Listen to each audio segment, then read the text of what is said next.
Wow, what a difference a letter makes from bendita to bandita. Blessed the bandit. I know a little Spanish. Poquito más. Would you open your Bibles to Mark chapter 9? We're in the Gospel of Mark, as we have been for now 9-10 months since last October. And we'll be here for a few more months. We've entered the second half of Mark's fast-moving, newspaper-style, action-packed gospel.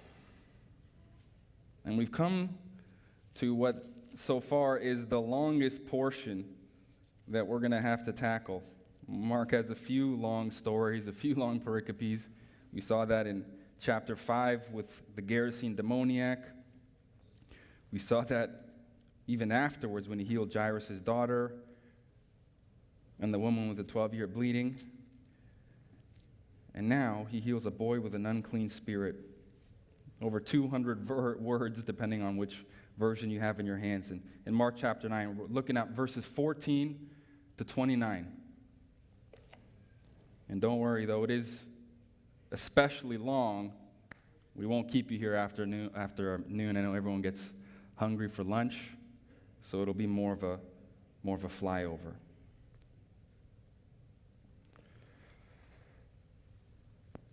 John G. Paton was a Scottish missionary, and he was born in 1824. He left his beloved Scotland in 1858 at the age of 32 to go live as a missionary to the cannibals on the New Hebrides Islands in the South Seas, just west, sort of northwest of Australia and Papua New Guinea. And he took his new wife along with him. Many back home thought he was crazy. In fact, many told him, "You're crazy. You're going to be eaten by cannibals. Don't do this." Yet he'd felt God's missionary call in his life. And it's an irresistible call. And so he packed up, and left with his wife. And every day early on, they were under constant threat of death and attack. In fact, the first two missionaries, just a few years before that, in 1839, John Williams and another gentleman, as soon as they landed ashore on November 20th, they were immediately killed and eaten. This was hostile territory. These were uncivilized people with zero outside contact with society. And it immediately became very difficult for him down there. Shortly after arrival, his wife got sick with pneumonia, and she died. The baby that she had just given birth to a few weeks earlier caught pneumonia, and he died. And he was all alone. 4 years on the island. Finally, a team came of missionaries to rescue him. They took him back home to his native Scotland for a time of furlough, of rest, of recovery. He remarried a lady named Margaret Whitecross, but he couldn't resist that call in his life, so he went all the way back to the New Hebrides Islands. And he lived and ministered there for 49 years. It was dangerous. Every day. Threat of attack. And in his autobiography, he recounts one particularly thrilling example of faith with him and his wife. It was evening time. They looked out the window. They were on the mission, and suddenly they saw torches, torch after torch after torch, coming out of the brush, surrounded the mission. They didn't know what to do. They were all alone, so they immediately got on their knees and they prayed. All the terrifyingly night long, they prayed, and they prayed. And when daylight crept in through the window, they got up off their knees. They looked out the window and noticed that the natives were gone. About a year later, that same chief of that particular tribe of natives converted to Christianity. He heard the gospel, Patton had been working on him, and he believed. And remembering that night a year ago, in speaking to the chief, he says, "What happened that night? Why didn't you and your men just smoke us out, burn the house down, and kill us?" The chief said, "Well, who are those men with you?" Patton, surprised, says, "There's no men with me. It was just my wife and I." The chief responds, "No, there were hundreds of men with you surrounding the mission. Big men. Their garments were shining and they had flaming swords in their hands." Patton was shocked. And as amazing as that story of deliverance by supernatural miracle, sending hundreds of angels to protect Patton and his wife, that's not the purpose or point of the story. That's not even why he tells it in his autobiography. He tells the story to highlight that in their moment of greatest need, they turned to God in faith. They turned to God in faith expressed in prayer because they trusted Him to deliver them in their moment of greatest need. And friends, I'm telling you this morning, there's no greater expression of faith than when you bow your knees in prayer. Because the very act of prayer is an expression of faith. It's an act of worship. Why else do we get on our knees? Why would we go to Him if we don't believe He's the one who has the power to answer our prayers? That's why we go to Him. And He is sovereign. He is all-powerful. And He does care. And He does respond to faith. And I think that's the lesson that Jesus' disciples needed to learn this morning. And it's precisely the point that Jesus is making in this passage, that faith and prayer are intrinsically connected. The greatest expression of our faith is in prayer. That's what we turn to God for. And I think it's the lesson that you and I need to consider even today, that apart from faith, apart from trusting in Jesus, in God, by faith, expressed in prayer, we can't do anything on our own. We can't do what He's called us to do. No, we must express our faith in Him through prayer, through trusting in Him. And only by doing that can we do what He's called us to do. And only by doing that is anything possible, like we'll see in the text this morning. By way of summary and recap, just to bring those of you who haven't been with us up to date, last week we looked at the Transfiguration story.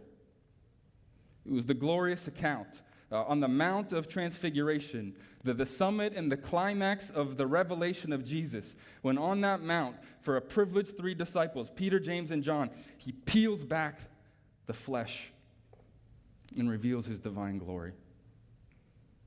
In a revelation, the likes of which no one will ever again see until the second coming and He comes again in His kingdom power and glory. It was an unbelievable revelation. The men didn't know how to respond. They were terrified. Moses and Elijah appeared, and they were speaking with Jesus. Speaking with Jesus, particularly about Jesus' exodus, according to Matthew, about His deliverance. And that word is really two compound words in the original. Ek is a preposition. It means out of, from, or of, and odos means road or way. And we're familiar with that term. It's the name of the second book of the Bible, the second book in the Torah, right? Exodus, which largely is about God's miraculous deliverance from His people in slavery in Egypt. He takes them out of bondage to slavery, and He puts them on the way, on the road to His holy mountain, where He makes a covenant with them. And now Jesus is talking to Moses and Elijah about His exodus, His deliverance, His future deliverance of His people by His atoning death on the cross, His suffering and His death, which must happen in the future. Moses and Elijah disappear as quickly as they came, and Jesus, Peter, James, and John start making their way down the mountain. And as they make their way down the mountain, they're a little confused about the timing of all this. They were expecting Elijah to come in the end, and Jesus stops them dead in their tracks and says, "Look, Elijah has come. The promised prophet was an Elijah-like prophet, not a reincarnation of Elijah precisely. And it was John the Baptist. And they did to him whatever they wanted. He suffered, he died, just as I, the Messiah, who he was the forerunner of, must suffer and die. And he predicts his suffering and death for the second time now. The second time in the space of not even a chapter. It's all about his suffering and death from here on in. They arrived at the bottom of the mountain, and suddenly, verse 14, and when they came to the disciples, they saw a great crowd around them, and scribes arguing with them. And immediately all the crowd, when they saw him, were greatly amazed and ran up to him and greeted him. So they arrive back down the mountain. They're at base camp. Peter, James, and John, and Jesus. They rejoin the rest of the disciples. They saw a great crowd and his disciples arguing with the scribes. And it's amazing. There's an excitement in the crowd. They love watching a debate. The scribes are disputing about something, evidently, with the disciples. But they're even more impressed with Jesus. They're more excited about the fact that Jesus is now here and returned to them. So they forget all the excitement of the fight, and they immediately run to greet Jesus. Are they amazed by Jesus' heavenly glow, right? The afterglow from the transfiguration? That's what happened to Moses when he came down from the mountain after the burning bush call, right? His face was changed, and the people were terrified. They were impressed. They were awestruck. Is that what the people are impressed and excited about? No, I don't think so. Remember in verse 9 it says he silenced them. He told Peter, James, and John not to tell anyone about what they saw on the mountain, not until after the resurrection. So what are they so excited about to see Jesus in? I think they're excited to see Jesus because of who he is, his person, his reputation. It preceded him everywhere he went. They know him. He's this mighty miracle worker who provides healings and restorations and brings joy and restores joy to people's families and their healths and their lives. And they're excited to have him back among them.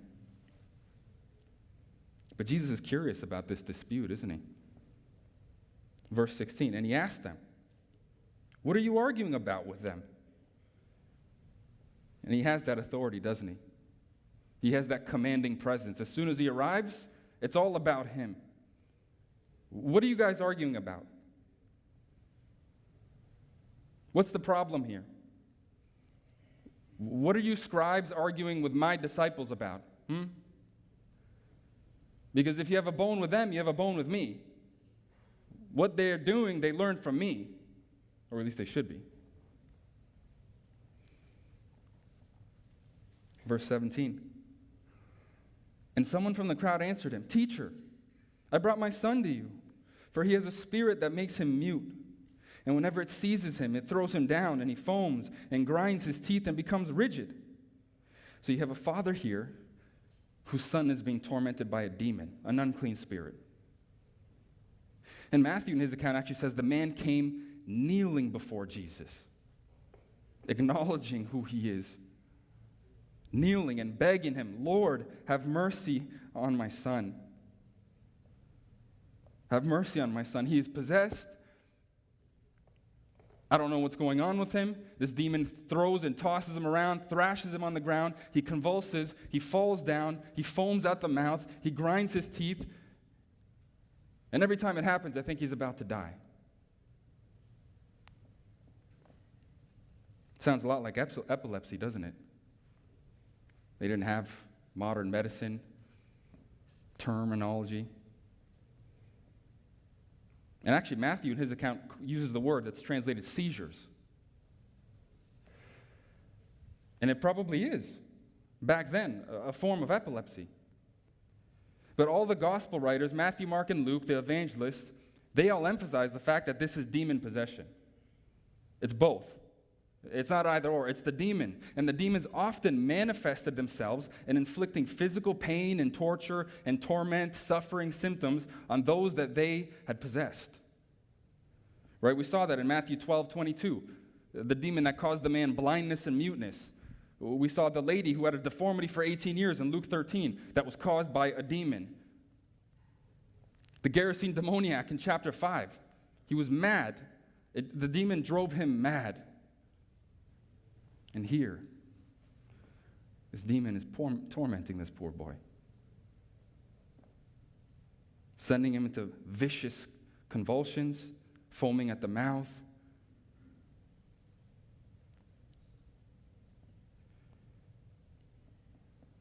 And the man is tormented watching his son in this condition.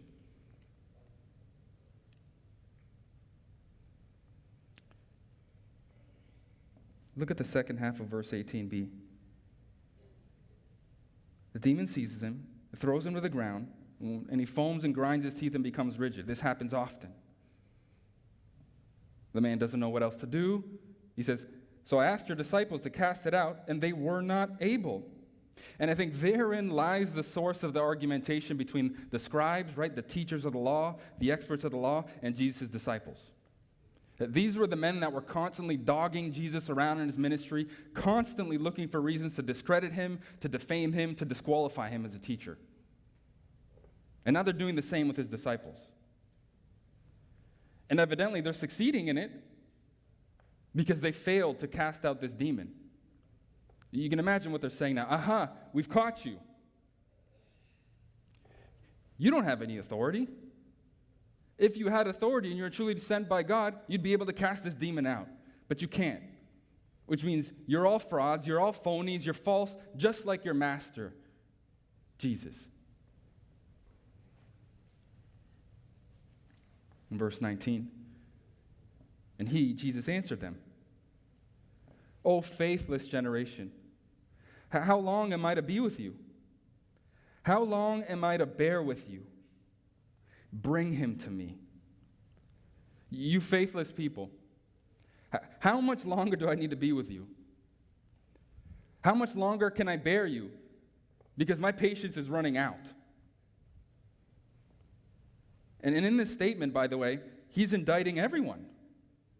He says, you faithless generation, the crowds, the scribes, the teachers of the law, and the disciples. He's saying, what's wrong with you people? You experts, you teachers in the law, you're supposed to know the scriptures better than anyone. Yet you failed to see that they pointed to Messiah, and I'm fulfilling all the signs of Messiah. You still can't see that. You're faithless. And you crowds, following me around wherever I go just for a healing, for a physical blessing, something that's going to be of benefit to you. What can I do for you?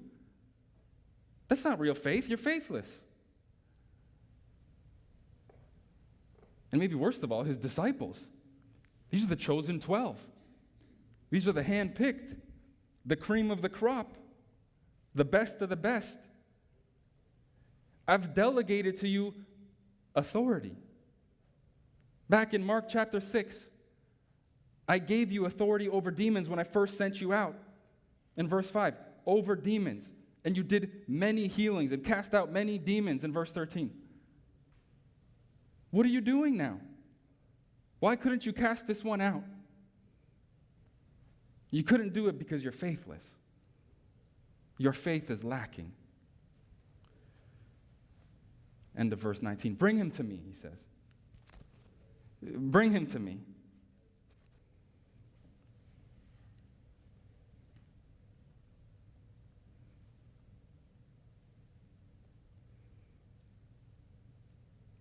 Verse 17. Verse 20. And they brought the boy to him. And when the spirit saw him, immediately it convulsed the boy. And he fell on the ground and rolled about, foaming at his mouth. And the way demons always recognize Jesus, we've been seeing that all the way back since chapter 1. They know who he is. They say he's the Son of God, the Holy One of God, but here the demon's silent. And we know that because it's a mute and deaf spirit, it says. He can't talk. So what does he do instead? He thrashes the boy's body around again in a seizure, throws him to the ground violently. He's foaming at the mouth. He's becoming rigid. He's gnashing his teeth.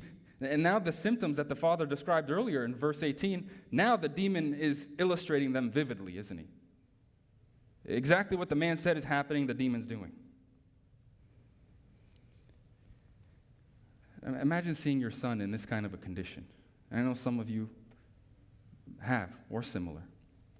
This, or any sort of serious illness or suffering where you're fearing for their life, where they're on the brink of death, or at least you think they are. That's terrifying, isn't it? That's a father's worst nightmare, a mother's worst nightmare. And Jesus knows how much this man is suffering because Jesus is compassionate. He is the terrifying, majestic, holy God who has all power and causes demons to shudder and to tremble in his presence. Yet he's the compassionate, the merciful, the loving God who here now, in a crowd full of hundreds of people, stops to have a word, to listen to, and to speak to this desperate and suffering father. And look what he says to him in verse 21. And Jesus asked his father, "How long has this been happening to him?" And he said, "From childhood. And it has often cast him into fire and into water to destroy him." So this is not a minor affliction here. If anyone thought so, that this was some bad flu, giving him body aches, a wicked case of the shivers, no, the length of this here underscores both the seriousness of the condition and the hopelessness of the father. This has been happening since he was a little boy, his whole life. And he's reached his wit's end. The demon is literally killing the boy, trying to kill the boy, throwing him into the fire and into the water. You imagine what that would be like? Constantly having to have eyes on him 24/7, not knowing when would be his last, when the demon would throw him in the fire that you've lit to keep your family warm, the bucket of water to bathe. There was a story a few months ago, at the beginning of March in Modesto. There was a house fire. And Sergio Torres and his wife ran out, burst into flames quickly. They panicked, and they both realized that they didn't have their son, 18-month-old Axel. And Sergio runs back into the house, desperately trying to find his son. The house is aflame. His wife and firefighters kept trying to pull him back, and they finally had to. He had no choice but to relent, and he was covered in burns. That's the desperation of a father trying to save his son from certain death. Just like this father in death by fire. Except in his case, after firefighters doused the flames, put out the fire, they went back in, and they found little Axel in the playroom. But he was gone. We can understand that kind of pain, that kind of desperation. You'd almost say that the father's emotional and spiritual suffering and torment is worse than the boy's. To see his son like that, he would do anything to have his son healed. Let it be him in that place to die instead of his son.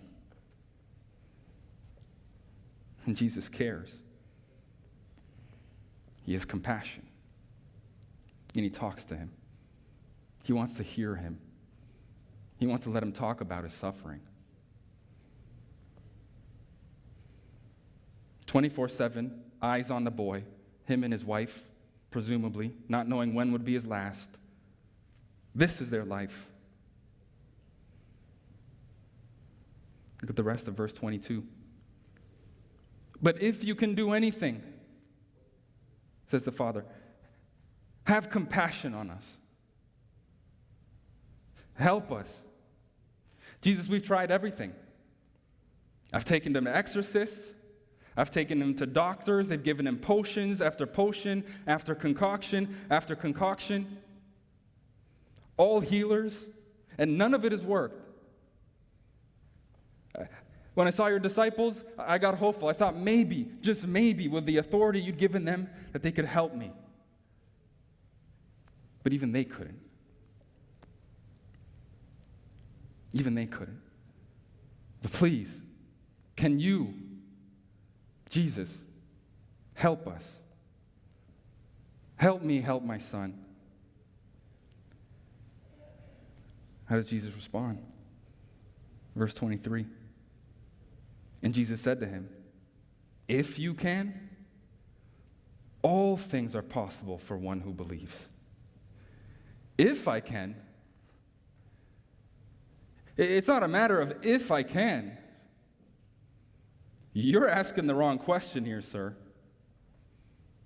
The question is not if I can. The question is, do you believe? Because all things are possible for the one who believes. You got it twisted here. It has nothing to do with if I can. I can. And I will. But do you believe? Because anything's possible. And Jesus is here not saying that if you just have enough faith, you can do anything. Let's be clear. He's not saying that. He's saying God has the power to do anything, not me or you. And you need to believe in God for that. It's not the amount of faith that you have that matters. It's the object of your faith. Who are you trusting upon? Are you trusting in Jesus? Are you trusting in God? That's the point. Because if you do trust in God, all you need is faith the size of a mustard seed, he says in Matthew and Luke. And with faith the size of a mustard seed, you can move a mountain. Not you or me moving the mountain, but the sovereign God who I believe in and have faith upon moves that mountain, spiritual or physical. Because he can. And he alone can. And in the same way that faith is critical in order for God to act, the absence of faith, the lack of faith, hinders his acting, doesn't it? We saw that in Mark 6. In Nazareth, his hometown. He said, Mark says, he could do no miracle there, no mighty work, because they did not believe in him, and he marveled at their unbelief. Not that he could not, let's be clear. Again, he would not, because he chooses not to respond to faithlessness.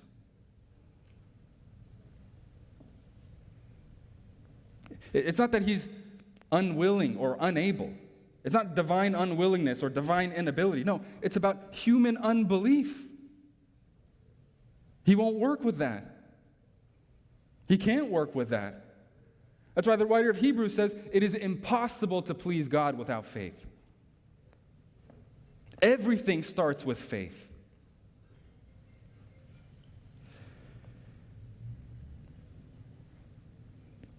But we're guilty of this too, aren't we? Lord, if you can, would you please heal my marriage? Lord, if you can, would you heal this broken relationship with this brother or that sister or whoever? Lord, I don't have any money to buy food. I don't know how I'm going to pay my rent. I'm struggling here. I don't know where this is coming from. Lord, can you please help me? Watching the news, seeing the devastating events that are happening in the world around me, I have so much stress, I have so much anxiety, I'm getting panic attacks.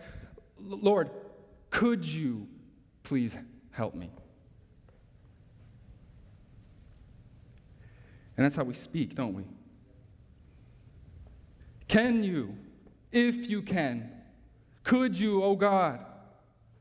But he can. It's not a matter of if he can. He's saying, I can. I can, friend, and I will. Do you believe me? Do you believe in me? He can. It's not about if he can. It's about believing that he can. And that's what he's saying to this man and to you and me here today. I can. I can do all things. All things are possible with God. I can and I'm willing. Do you believe? You just need to believe. There's one requirement of you. Leave the rest to me. Do you believe?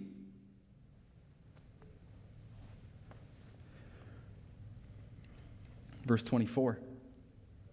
Immediately the father of the child cried out and said, I believe. Help my unbelief. Wow, we can understand the man's lack of faith here, can't we? If we're honest. Considering what he's been through, all the failed attempts to heal this boy, and then finally he gets to Jesus' disciples, his own 12, whom he's given authority to, and even they can't do it. It's no surprise here that the man is wondering, maybe Jesus himself can't. Right? It's a mix. It's faith mingled with unbelief. I believe, help my unbelief. It's two sides of the same faith coin, isn't it, right? We're like that. I believe, right? Our conscious decision to step out in faith, despite of our doubt, despite of lingering and wavering doubt in our minds, we step out in faith and we say, I believe. Yet at the same time, if we're honest, on the other side of that coin, we also don't believe fully, do we? And this man has that humble and honest recognition of his imperfect faith, his imperfect unbelief. Lord, I believe, but help my unbelief. It's the great paradox of our Christian life, isn't it? I believe, Lord, help my unbelief. Some days we believe greater, and some days our unbelief is lesser, and some days the scales are tipped the other direction, and my unbelief is greater, and my belief is lesser. And another amazing part of the paradox is that we tend to believe in God for the greater things. I think we all have. Those of us who are Christians, right? We believed that he came down as a man, took on human flesh, died a substitutionary atoning death in our place, the death we could never die, redeemed us, forgave us of sin, reconciled us to God, is ascended now, sitting at the right hand of power, and we have the hope of reigning and ruling with him in his kingdom and in heaven when he comes again. Right? We believe that. We believe he's adopted us into his family. He plucked us out of the kingdom of darkness and taken us into the kingdom of light. We've taken hold of that promise. And that was the greatest need we ever had. That's the greatest need anyone could ever have, right? Salvation, forgiveness of sin. And it's the greatest need because nobody else could pay the price but God. None of us could have met that need. It was an infinite need, and God did it. He met it. And we believe him, right? We trust in him for that. We have faith in Jesus as our Savior, and we follow him as Lord. But if we believe that, and we have faith in him for that, why can't we have faith in him in the smaller, the less significant things of our lives? Isn't that interesting? We can trust in him for this, and that is everything. We don't even fully understand how much that's everything until we're with him, and we will then. But we doubt in the smaller things. But God, can you fill in the blank? Where are you now, Lord? Do you hear my prayer? I need you now more than ever. I'm anxious. My life is falling apart. My marriage is falling apart. I'm about to lose my job. My children's lives are a mess. Where are you? We don't trust him for those small things. Because we're like this man. Our faith is weak. Our faith is frail. Because we're human. We're fallen. But God understands. Jesus understands. And he doesn't deal with us harshly because of it. He deals with us compassionately. And he uses even our imperfect faith. Because all he asks for is a little faith. Faith the size of a mustard seed. And that is sufficient. That's all he asks from us. Would you step out towards me in faith just a little? And graciously and compassionately and lovingly, he responds. He wants to hear our problems. He wants to hear our suffering. He wants to hear our heart and hear us pour out our hearts to him, just like he did with this man. And he'll take care of the rest. Verse 25. And when Jesus saw that a crowd came running together, he rebuked the unclean spirit, saying to it, "You mute and deaf spirit, I command you again, come out of him and never enter him again." And after crying out and convulsing him terribly, it came out, and the boy was like a corpse, so that most of them said, "He is dead." Jesus sees the crowd building up again. Remember, he's trying to keep a low profile right now. He doesn't want unnecessary fanfare before his appointed time has come in Jerusalem. So he quickly acts and decisively casts this demon out by the authoritative power of his word, and he tells him never again to enter the boy. The demon cries out this time, right, because Jesus' healings are instant, so the boy has his vocal cords back. Now he cries out, thrashes the boy around one last violent time, perhaps the most violent time of all, so that the boy is now laying down, seemingly lifeless, like a corpse, he says, on the ground. Picture the father here, after everything. Now his worst fears have been realized. In his mind, in a split second, if you could be a fly on the wall. He sees his boy lifeless on the ground. Now the demon has done it. Now it was too late. Even Jesus couldn't help him for a split second. Is that what he was thinking? I don't know, maybe. Is he breaking down? Is he crying? It happens quickly. Verse 27. But Jesus took him by the hand and lifted him up, and he arose. So now, just like he did with Jairus' 12-year-old daughter, who was dead, he takes this boy, this young man by the hand, lifts him up, and now he's standing on his own 2 feet. From seemingly dead to the naked eye and everyone watching, a corpse, blue in the face, no heartbeat, no pulse. And now he's up and walking like he's never been better. Instantly. That's the power of Jesus. The boy's probably dazed, confused, maybe doesn't know what's going on. I mean, he's been possessed by this thing for years. You can picture the scene, the father now. Tears of pain, maybe thinking his son was dead, and the next moment, tears of joy, embracing him, holding him tighter than he's ever held him in his life. Thanking Jesus profusely, bowing down to him, kissing his feet. Because the Son of God has now given this father his own son back. And all it took was a little faith. Faith soaked in faithlessness. Belief surrounded by unbelief. But wait a second, if it was just the man's belief, if it was the man's belief that caused Jesus to act and to cast out the demon, then why couldn't the disciples do it? If it didn't have to do with them, it had to do with the man. Well, verse 28. But when he had entered the house, his disciples asked him privately, "Why could we not cast it out?"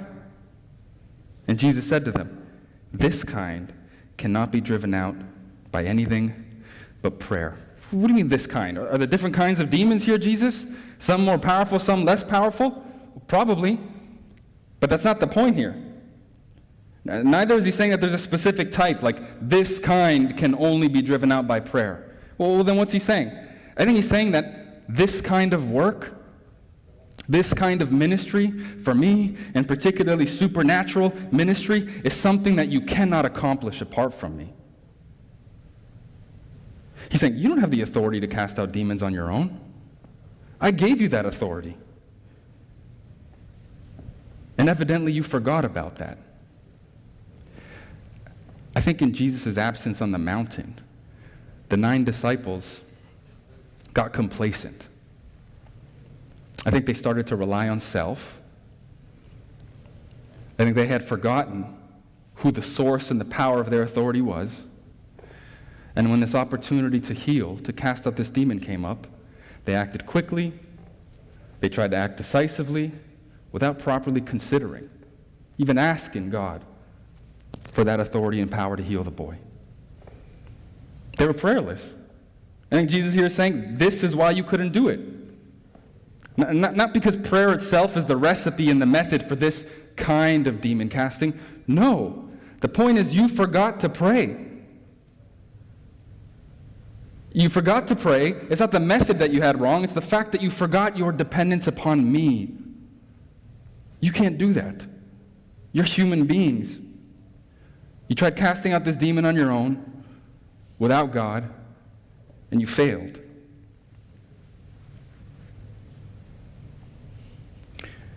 And isn't that what prayer is?